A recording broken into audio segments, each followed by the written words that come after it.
First, they must think that nothing is impossible.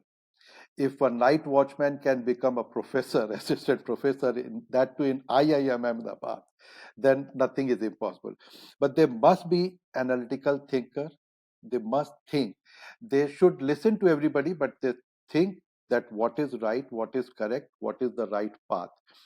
Very good communication is required, excellent relationship, because when we are in the business, when we need business, the relationship works, the communication works. These are very important. Passion and commitment, that's very important. So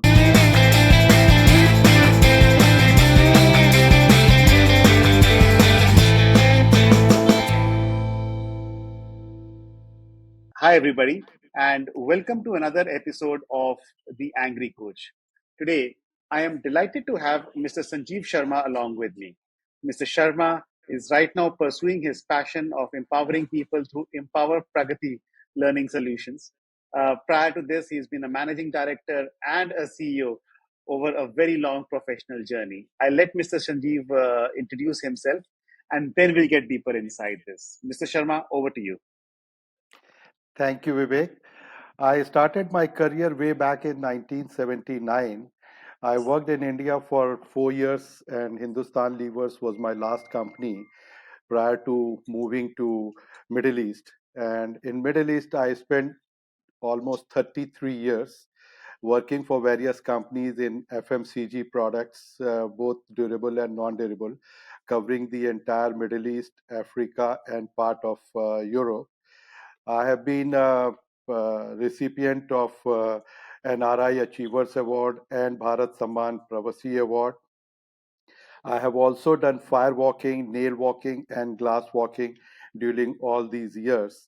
I came back to India towards the end of 2015 and now working for Empower Pragati in a social sector. We transform lives. Excellent. This is such a powerful introduction. Love the journey and what you're doing now. Tell us a little bit more about Empower Pragati. What is it? What made you start it? And how's the journey been for you? Empower Pragati was started by one Mr. Rajiv Sharma way back in 2010, and the sole objective was to transform lives. And he had left his lucrative job to give back to the society what society had given him.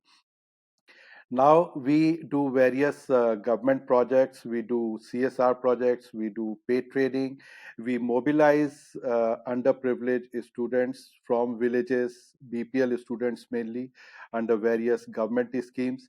We train them, we feed them, we give them many trainings in different sectors like retail, hospitality, IT, beauty, wellness, so on and so forth. And then we place them. Excellent. Excellent. I think that's a very noble clause. And if anything, India needs a lot more skilling at the moment, especially around its human talent. That's right.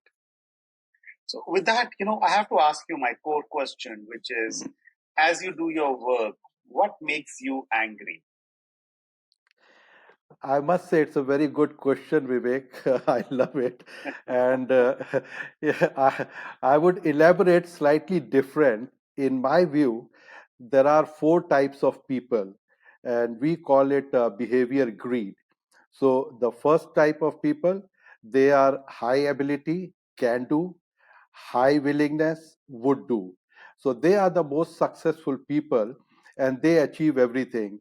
Uh, let's take an example of Ansar Ahmad, the son of auto driver who became an IS officer at the age of 21.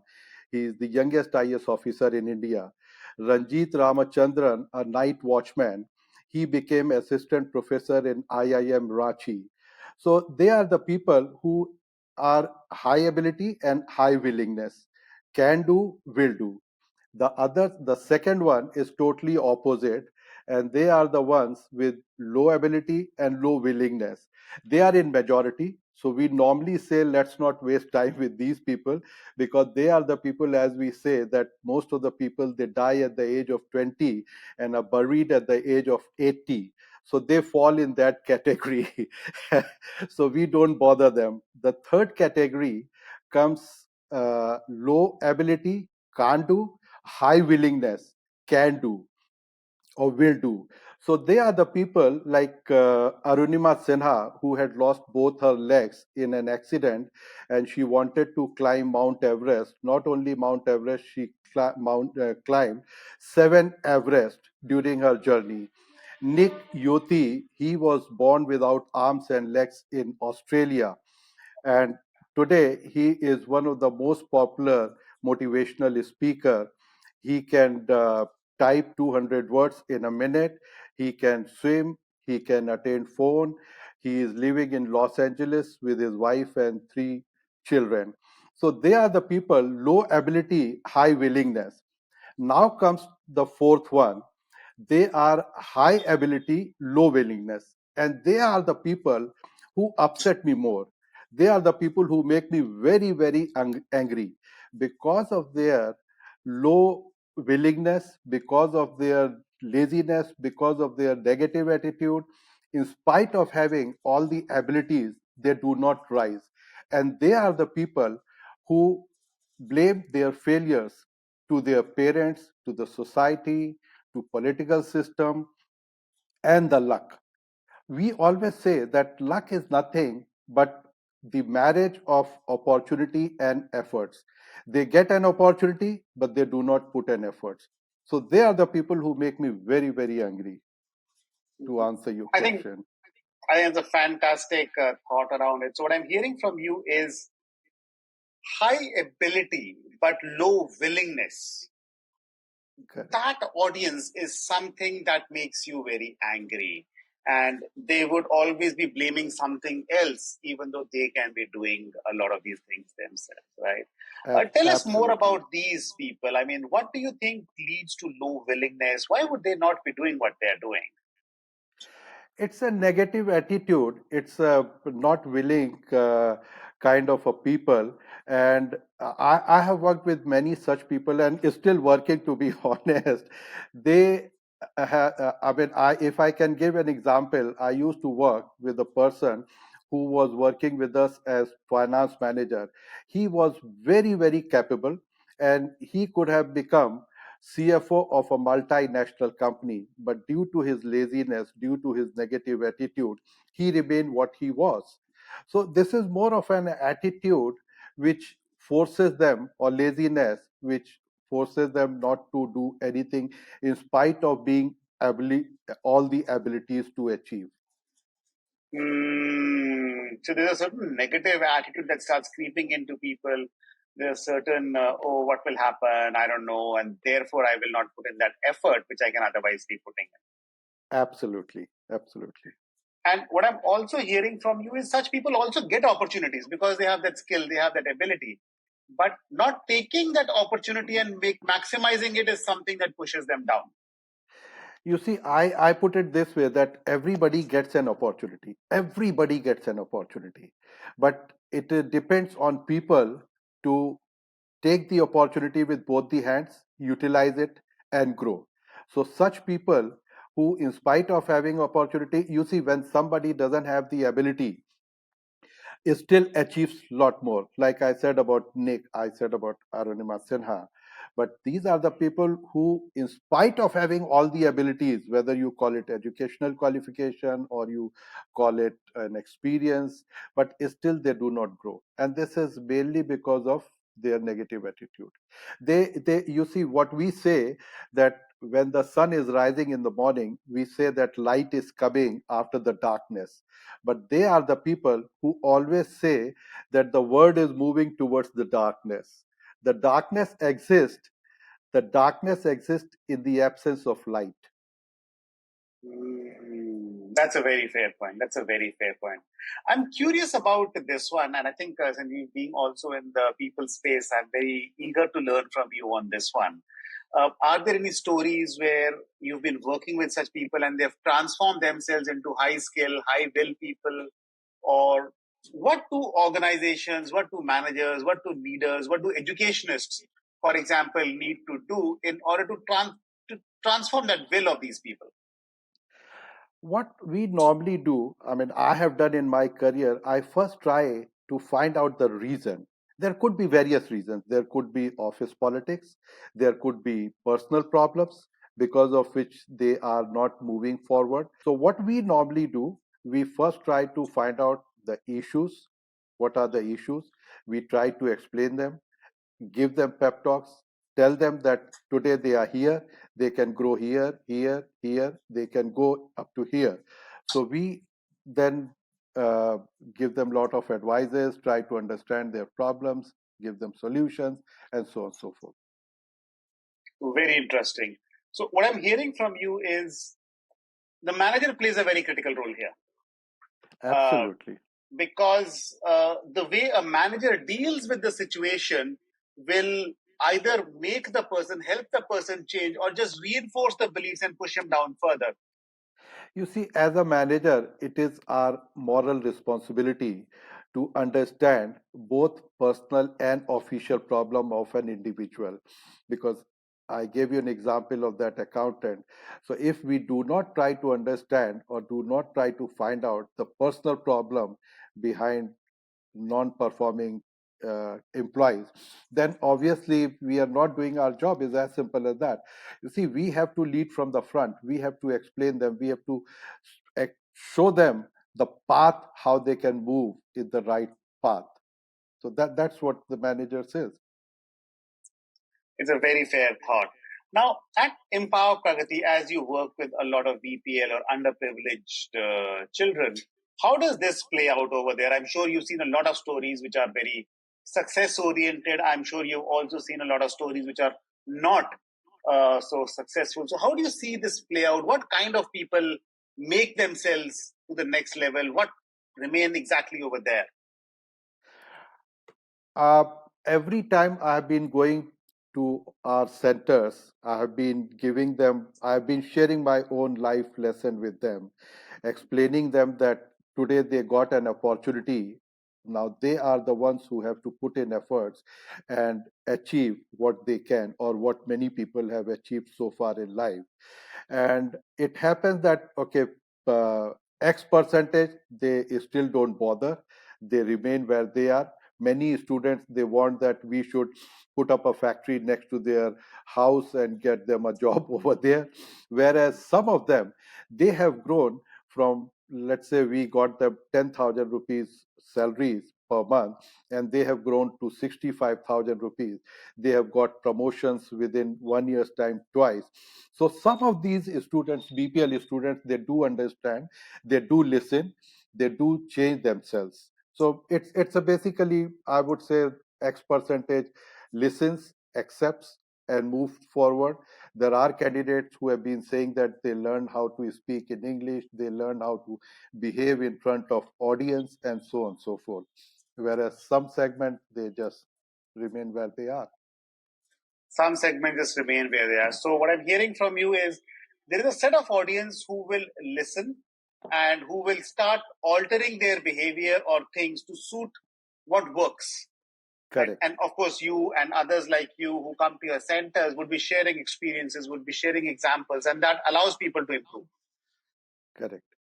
And there's another set of people who, while they might go through exactly the same experiences, but through whatever mental barriers or blocks that they have or what they hear, they're not able to process it or they're not able to alter themselves to suit this behavior.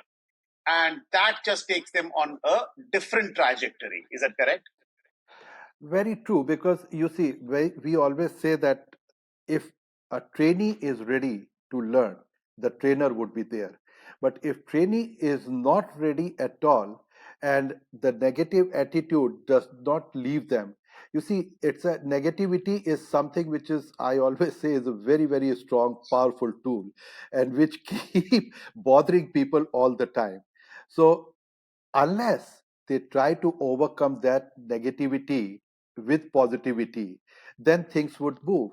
Because we all have a lot of, we all get negative thoughts. Whole day 65,000 thoughts come in the mind of an individual, and 98% are the repetition of yesterday's thoughts. And out of 98%, 94% a useless waste of time. So some of these people, they don't even try to overcome their negativity. So they remain where they are. Very fair. I completely hear you on this one. I completely hear you on this one. And you're right. We notice this not only as you've highlighted with the younger audience, at times a lot of mid management people as well have exactly the same belief systems. And that underlying belief is what starts altering a person towards either a higher success or just being where they are. Absolutely. Absolutely. Very fair. No, thank you so much for sharing this, Mr. Sharma. It's been very insightful. I'm going to shift from this conversation to your professional journey. You started off as a young professional, made your way through all the way on to CEO of an organization, and then, of course, your purpose and passion. How has this journey been for you? It's been very interesting. I had started my career with 300 rupees salary in Delhi in 1979. And then I have always believed that see dreams while being awake, not while sleeping. And if you put in efforts, the dreams would certainly get fulfilled. So when I came to Delhi after finishing my studies from Allahabad University, I thought that, okay, I have to first get a foot in this city, which I did it no matter what I'm getting. And then by my hard work, all putting my analytical thinking, thoughts process, I knew that nothing can stop me if I try to achieve something. So I changed company from one to another.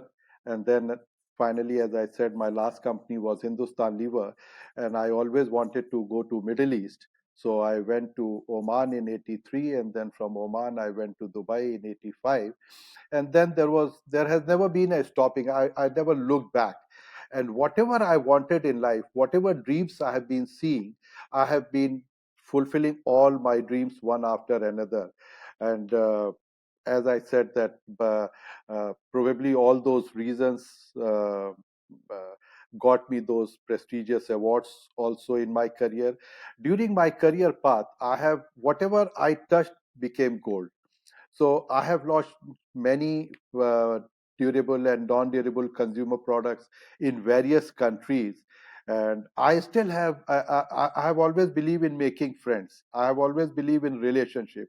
What makes people successful in life? I put it this way: that analytical thinking, good communication, excellent relationship with passion and commitment. So all these things I had instilled in myself, and I always, whenever I used to guide people, I used to try my best to leave an impact on their mind so that they follow that path. Whether somebody has been there to guide me or not, I always thought that it is better that I use my own instinct. I take my own decisions, and I always say that suno sabki karo man ki. So listen to everybody, but do end of the day what you feel is the right. So that's where I never saw look back, and I kept moving forward, forward, forward, and I achieved everything in life. So today, if you ask me, all I need is the health. That's it, which I have. Very interesting. Very interesting. So, what I'm hearing from you is you got that one lucky career break. So, you worked your way through. You always had this very hard working, dedication based attitude. And when you got that one lucky break, you made sure that you just kept leveraging on that and just kept building your success. Absolutely, because you see, we have to prove, we have to work hard, we have to show. And mind it, it's very important to, obviously, everyone claims that they are very honest and sincere and so on and so forth. But if a person is really sincere and hardworking and honest, it nobody can stop. I mean, what more I can say if a person like Nick, who was born without arms and legs, Arunima Sinha can climb, why not? We all can achieve anything and everything. Nothing is impossible. I have walked on fire and I enjoyed, and nothing happened to me. I walked on glass, nothing happened to me. I walked on nails, nothing happened to me. So that gave me a lot of confidence that if It is all in the mind. If you want to achieve, nothing can stop you. If you want to achieve it, nothing can stop you. Absolutely. Now, I'm very curious about this one thing, and I'm going to allude to the earlier conversation as well. During a long career journey, right? There are always some phases where a person feels dejected, where negative thoughts start coming in, or self doubt starts coming in. Did you have any such phase in your professional career? Yes, it did. I mean, I would say that it never happened. It did happen many a times. But what I always do whenever negative thought comes to my mind, I always tell myself that Sanjeev, please do not waste time. You are not going to achieve anything by thinking on these negative things again and again and again. So let's move on. Whatever has happened for betterment. Whatever will happen for betterment. It's a phase. So this is a phase. Obviously there has to be up and down. If there is no down, then there is no success. So there has to be a mixture of up and down both together. So the phases did come. uh, we had I had twice in the company it happened that my bosses did play some dirty roles, but I overcame all those dirty roles fine. It happens that many a times people try to take your success as their success. So fine. I mean, it did bother me for some time, but I moved on by making myself as positive as I could, and also thinking that these are all part and parcel. So I have to meet it. Amazing. So, the first thing that I heard from you is it is inevitable that something or the other will go wrong in your professional journey. You will have these down phases. And the second There thing that is I'm gathering from you is also that you've got to do a self talk at that time. Okay, how is this negative thing going to help you? Will this last forever? And therefore, mobilize action. So, what do you want to do next? And that true, very helps you. true. Yeah, very true. I mean, you see, as I said, that there is always a light after darkness, and darkness will come. So we have to overcome that darkness. Everyone goes through such phases, and those who have the abilities, those who have the confidence, those who have the willingness, they would always overcome their these bad phases. It's a very fair thought. And from there, Mr. Sharma, you then moved to Empower Pragati. Tell us Yes. about that switch. Tell us about the experiences in working with this sector. Uh, okay, there are two things which I would say. One is when we moved to India, the cultural difference was too much, and it did bother for some time. Initially, I was very excited, very happy. Then the phase came when we started thinking that, oh, I think I made a mistake. I was in Dubai with everything and where I have come. But then the second thought, I had honestly forgotten one of my dream when I was used to be in India. I always used to think that if I'll have enough money, I would buy a huge land near Qutub Minar. That's the area which used to be quite empty in those years. I'm talking about 79, 80s. So I used to think that I would take that area and construct boys hostel, girls hostel, and center in between. Plus, I would also construct one temple, one mosque, and one church, so that we can teach all these poor people who are begging on the signal lights and all that, bring them here to our center, teach them, explain them that not to believe in caste creed country. That's why we built a small temple, a small church, and a small mosque also. So this dream, honestly, I had forgotten when I went to Middle East, because so many years, and I never thought that this dream would be fulfilled. So when I came back, initially there was good, bad, both. But when I started visiting the centers, and when I realized that, wow, we have a girls' hostel, we have a boys' hostel. I may not have my own place, which I used to think near Qutub Minar, but I have a place. in Bihar, in UP, in West Bengal, Assam, in all these states, we have a separate boys hostel, separate girls hostel, and they are the poor BPL students. We are bringing them. So there, I started enjoying my career, and I loved it. And initially, when I used to go, I used to be very embarrassed also, because a lot of students, they used to say, "Sir, give us your autograph," which I was not used to. And we would like to take selfie, and then they used to think that I mean, some god has come for them. So all that made me very positive, very happy. And where I started enjoying, when some people, they started remembering the talks which I used to give them. When I used to go next visit, I used to ask them. So then that journey became very, very interesting. And one of the forgotten dream also got fulfilled. So that's where I was very, very delighted. Oh, oh, that's a very fantastic story. Um, and it's also a story that I think touches a lot of people at the very heart, right? It's a place where the difference really needs to be made. When you tell all these people that I had started from 300 rupees, and then I achieved everything, I share a lot of my dreams. I mean, if I start sharing it, probably it will take days, but I tell them few of my dreams, small or big, all together, and explain them how I achieved, what is required to achieve these things. So as I said, I try to make an impact on their mind. One student said that, "Sir, it's very difficult for me to live without you now."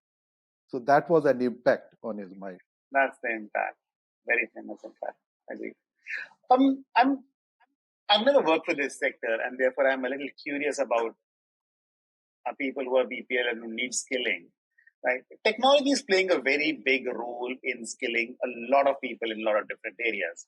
For example, even in small towns, etc., you have organizations, who skill people on some coding skills, who would skill people on something else, and all of this is getting done remote, allowing that scale, etc. How is technology making a difference in the lives of this sector who is at a BPL layer? Is it making difference, or is there still a lot of physical touch and hand holding required over there? It's together, I would say. Technology certainly is making a lot of difference in the lives. Especially, I would say today, they can go to Google and find a lot of things. When we share a lot of stories with them, they can go to Google and find out what is the story actually. They can remember anything they want to know, they can find out from the technology. Personal touch is very much required, because when somebody in person is standing in front of them and saying that, "Wow, these are the things I have done it, these are the things they can do it, and this is the way to do it, this is the first step, second step, third step." So this is where the personal touch helps them. So you're saying it's a combination over here as well. They use a lot of net to search, gather information, get data, but at the same time, there is a lot of personal hand holding which also has to go in place. So your centers would have like teachers or I don't know counselors who will be working with these people. Yeah, we have to start with the mobilizers who go to villages and do the mobilization, and we tell mobilizers that please bring only needy and deserving people. The the guys who are using iPhone, wearing Nike shoes, they need not to be brought to our center. Those who are having 5 liter milk in their home every day, they should not be brought to our centers. So we explain to the mobilizers, and then they come to our center. We do the counseling, we call their parents, explain them what we are going to do, and so on and so forth. And then after that, there are trainers who every day giving them classes, explaining them, teaching them. And How does all of this get financed? Do the students pay, or how do the economics of all of this work out? some of the projects are funded by governments. Some of the projects are funded by companies, CSR, which are CSR projects. And some of the projects, what we do is students, they pay, which is called Got it. fee based training. Yeah. Which So is not all fee three based. types. So all Yeah, three types are there. So there's a lot of government funding, there's a lot of individual company CSRs, and wherever correct. people can afford, they try to fund their own selves as well onto vocational education. Mr. Sharma, it's been a fantastic conversation. I noticed that we've already run out of time. But before I leave, I have one final question for you. For anybody who is entering the professional space now, or anybody who's starting his career as a professional, what would some of your advice elements be? I would say, or rather repeat, that first they must think that nothing is impossible. If a night watchman can become a professor, assistant professor, in that too in IIM Ahmedabad, then nothing is impossible. But they must be analytical thinker. They must think. They should listen to everybody, but they think that what is right, what is correct, what is the right path. Very good communication is required, excellent relationship, because when we are in the business, when we need business, the relationship works, the communication works. These are very important. Passion and commitment, that's very important. So they have to decide, they have to write their goals. They can check their goals on a regular basis. The goals can be written for 3 months, 6 months, 1 year. They must write their goals. They should do visualization to achieve those goals, convert into reality. These are very important for a person who is entering into a new career path. And the person must know what he wants to achieve and what he wants to do. Excellent. I think those are very, very good feedback and advice to anybody. Build goals, visualize them, build up a dedication towards execution, have a positive mindset at all times, and make sure if something negative comes up, talk yourself to see if you really want to be in that space or do you want to move forward. Uh, One has to be very sincere to themselves. I mean, we all make mistakes in life, but when we make mistakes in life, we must tell ourselves that we have made this mistake, we should not repeat it. That this is where the talking to themselves is very important. Otherwise, negativity will never leave them. Otherwise, with this, Mr. Sharma, thank you so much for your time. It's been a delight talking and connecting with you. Appreciate your time and sharing your thoughts on the Angry Coach. Thank you so very much, Vivek. I really enjoyed talking to you.